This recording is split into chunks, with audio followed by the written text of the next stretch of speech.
ازيكم عاملين ايه النهارده؟ القصه بتاعتنا النهارده عن واحد كان بيسرق الخضري.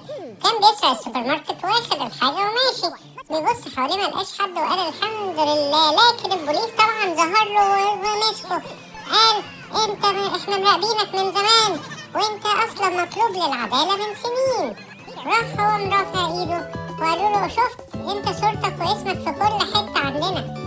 حاول يهرب ويجري بس طبعا البوليس ما سابوش في حاله، قعد يجري وراه مش هيسيبه لان هو مصدق لقاه لغايه اما خبط في العمود وراح واقع.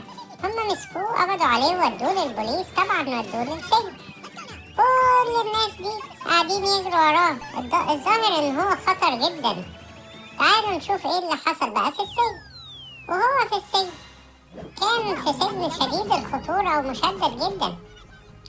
كل المساجين كانوا عمالين يعملوا دوشة وهو كان قاعد في حاله ومش عايز يعمل دوشة. يا ترى هو فعلا خطر زي بقية اللصوص ولا لأ؟ هو عمال يعمل دوشة دلوقتي زيهم، بيقول له أنا بطني وجعاني أنا مش قادر.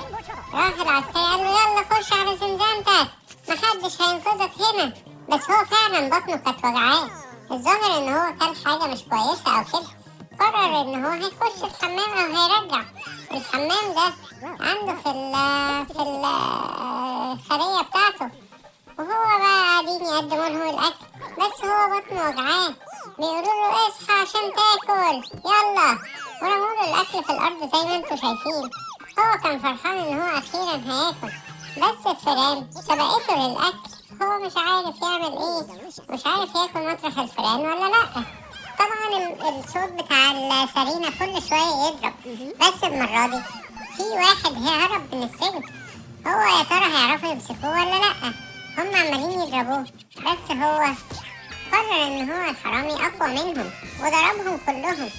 طبعا هو كان عمال يحاول يهرب والضباط عمالين يحاولوا يمسكوه. الضابط وقع جنب الحرامي ده وعرف ياخد منه المفاتيح. البوليس عرف يمسك الحرامي التاني، بس الولد ده دلوقتي هو اللي معاه المفاتيح بتاعت الخلية. يا ترى ايه اللي ممكن يحصل بالمفاتيح دي؟ ويا ترى هيعرف يهرب ولا لأ؟ ايه ده؟ فعلا المفتاح فتح وهم محدش خد باله ان المفاتيح ناقصة. ضربهم وطلع يجري على طول.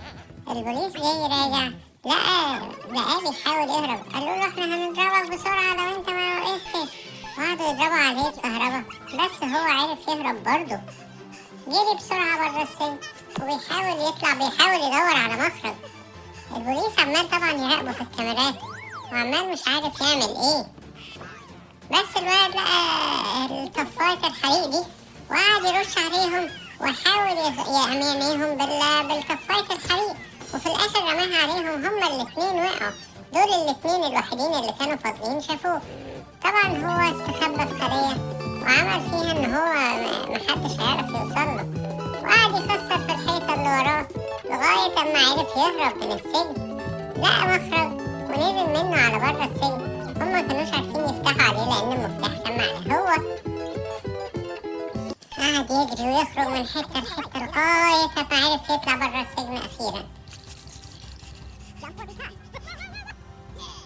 هو كان تعبان جدا مش عارف يعمل ايه، وقع في الشارع وكان في عربية هتدوسه، بس هو الحمد لله عرف يهرب منها بسرعة لأن هو بيخاف على حياته طبعا.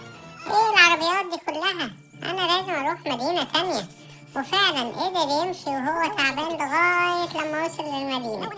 ويا ترى هيروح فين في المدينة بقى؟ دخل بيت غريب. يا ترى هو هيسرق البيت ده؟ خلينا نشوف. ايه ده طلع ده اهله واسرته، ده طلع اصلا ساكن في البيت ده. وعمال يعمل ايه بقى؟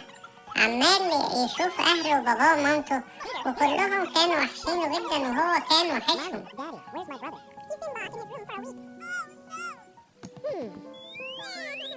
بيبص لقى اخوه نايم في السرير وقال له ايه ده انت جيت، انت وحشني جدا يا اخويا.